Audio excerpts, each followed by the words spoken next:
कानी बहू। किशोरी लाल जी के बेटे राघव की शादी की बात जगह जगह चल रही थी, लेकिन किशोरी लाल जी को कोई लड़की पसंद ही नहीं आती थी।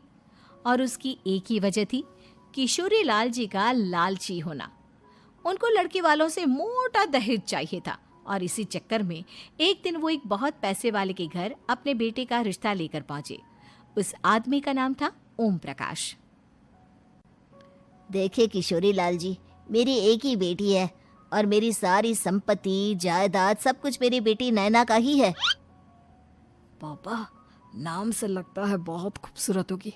कितना अच्छा नाम है ना, नैना। ओ, वैसे बात तो सही है आपकी। अब इतना पैसा है, जमीन जायदाद है, इकलौती बेटी, आप भी क्या करेंगे? सब कुछ उसे ही देंगे ना। बिल्कुल ठीक पहचाना आपने। बस बेटी की शादी और सारी जायदाद उसके नाम। पापा, बिना देखे हाँ कर दीजिए ना। इतना अच्छा रिश्ता फिर कहाँ मिलेगा? माला माल हो जाएंगे हम। मैं अपनी बेटी को बुलाता हूँ। अरे नहीं नहीं नहीं नहीं, आपकी बेटी का नाम नैना है, सुनकर ही लगता है बहुत सुंदर होगी। रहने दीजिए अंकल, मैं तो आपकी बेटी के नाम से ही इतना खुश हो गया हूँ कि उसे बिना देखे शादी करने को तैयार हूँ। अब तो मैं उसका चेहरा सीधे शादी के बाद ही देखूंगा। और इस तरह राघव नैना का चेहरा नहीं देखता और उससे शादी कर लेता है। शादी के बाद अपनी सुहाग रात पर जब राघव नैना का घूंघट उठाकर देखता है तो नैना की आंखें बंद थी। कितनी खूबसूरत हो तुम नैना, जरा अपनी आंखें खोलकर मेरी तरफ देखो तो सही। नहीं, मुझे शर्म आती है। अरे, मैंने तुम्हें शादी से पहले भी नहीं देखा, और अब अगर तुम आंखें खोलकर मुझे देखोगी भी नहीं तो मुझे अच्छा कैसे लगेगा? इससे पहले कि नैना अपनी आंखें खोलकर राघव की तरफ देखती, अचानक से लाइट चली गई और राघव नैना को पूरी तरह से देख भी नहीं पाया। अगली सुबह नैना राघव के लिए नाश्ता बनाकर लेकर आई। अरे ये क्या, आधा पराठा सीका हुआ है और आधा बिल्कुल कच्चा। ये तुमने क्या किया नैना? बहू, तुमने क्या आधा पराठा तवे से नीचे लटका कर रखा था, जो आधा सिका है और आधा कच्चा? मुझे जितना दिखेगा उतना ही तो सीखूंगी ना पापा जी।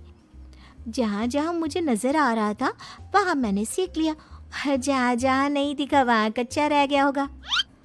इसका क्या मतलब है? ये कैसा मजाक कर रही है तुम? अरे बहू, तुमने इतना लंबा घूंघट क्यों लगाया हुआ है? देखो, हमारे घर में बहुओं को बेटी की तरह रखा जाता है, और फिर तुम तो इतना सारा माल लेकर आई हो। देखो, ये घूंघट डालकर रखने की कोई ज़रूरत नहीं है। हाँ नैना, पापा जी ठीक कह रहे हैं, तुम तो आराम से रहो, अपना ही घर समझो। नैना अचानक से अपना घूंघट उठा लेती है। अरे ये क्या पापा, नैना की तो एक आंख फूटी हुई है। नाम से नैना, लेकिन ये तो कानी बहू निकली। मेरे साथ धोखा हुआ है, धोखा। बिना दिखाए अपनी कानी लड़की मेरे संग ब्याह दी।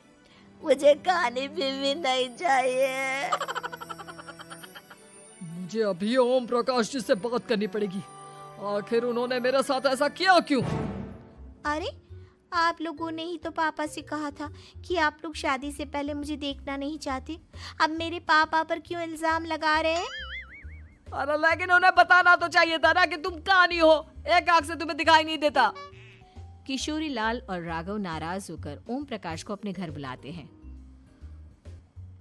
पापा जी, ये आपने क्या किया? शादी से पहले बताया क्यों नहीं कि नैना की आंखों में परेशानी है? अरे, आप ही ने तो लड़की देखने से मना कर दिया था। अरे लेकिन आप बता तो सकते थे। आपको तो हमारी बेटी की प्रॉपर्टी चाहिए थी, वो भी पूरी की पूरी। अब क्या हुआ अगर उसे आधा दिखाई देता है? प्रॉपर्टी तो आपको पूरी मिल गई ना। अरे ये क्या बात हुई? मेरी शादी प्रॉपर्टी से नहीं, आपकी बेटी से हुई है। अब ये तो पहले सोचना चाहिए था, तब तो मेरी प्रॉपर्टी देखकर तुम्हारी जुबान लप लपा रही थी। लेकिन मैं कानी लड़की को अपनी बीवी बनाकर नहीं रख सकता। पापा, कुछ करिए ना आप। हाँ, करता हूँ। देखिए ओम प्रकाश जी, आप हमारे साथ ऐसा नहीं कर सकते। और तुम देखो, अगर तुमने मेरी बेटी से शादी तोड़ी ना, तो जो भी प्रॉपर्टी मैंने तुम्हें दी है वो तो पूरी की पूरी वापस ले ही लूँगा, और आधी प्रॉपर्टी तुम्हारी भी लूँगा। अरे मेरी आधी प्रॉपर्टी भला क्यों लेंगे आप? इसलिए क्योंकि मेरी बेटी को आधा नजर आता है और उसकी नज़र अभी तक तुम्हारी आधी जायदाद पर ही पड़ी है। अब तुम उसे घर से निकालोगे तो कुछ तो लेकर जाएगी ना।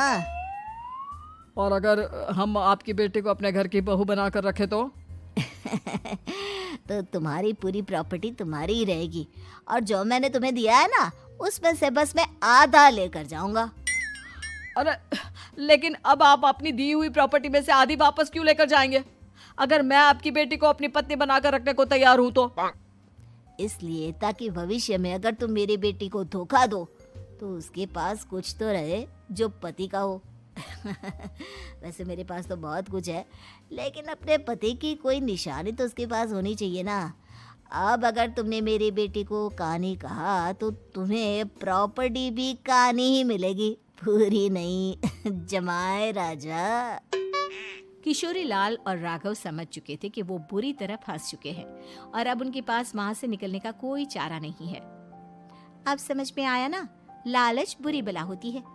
एक तो तुम्हें प्रॉपर्टी मिली, ऊपर से बीवी मिली, उसमें तुम्हें नखरे भी दिखाने हैं।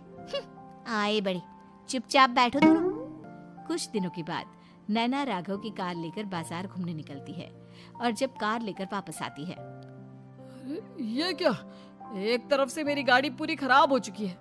लगता है तुमने मेरी गाड़ी को किसी दूसरी गाड़ी के साथ एक्सीडेंट किया है। अरे अरे कितना बड़ा नुकसान कर दिया तुमने बहू। वो क्या है ना पापा जी, मुझे एक आंख से दिखाई नहीं दे रहा था, सामने से गाड़ी आ रही थी। मुझे तो सिर्फ आधा ही दिखाई दिया और वो गाड़ी मेरी कार से रगड़ते हुए निकल गई। अब मैं क्या करूं बताओ? आप इसे ठीक कराने के पैसे कौन देगा? तुम्हारे पापा? तुमने मुझसे इस तरह से बात की? अभी रुको। नैना राघव की शिकायत ओम प्रकाश को कर देती है। देखो राघव, अब जो मेरी आधी प्रॉपर्टी तुम्हारे पास थी ना, उसमें से आधी और मैं लेकर जाऊंगा, क्योंकि तुमने मेरी बेटी को डांटा।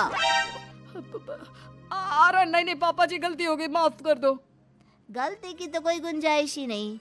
अगली बार मेरी बेटी को डांटा तो बची हुई आधी में से आधी और ले जाऊंगा।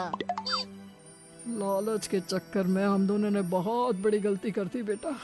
एक तो तुम्हें कानी बहू मिली और ऊपर से जो माल मिला वो भी काना। इस तरह राघव की हर एक गलती पर ओम प्रकाश उसकी प्रॉपर्टी का आधा आधा हिस्सा लेकर अपना सारा माल वापस ले गया और राघव को कानी बीवी से काम चलाना पड़ा। भाई लालच वाकई में बुरी बला है।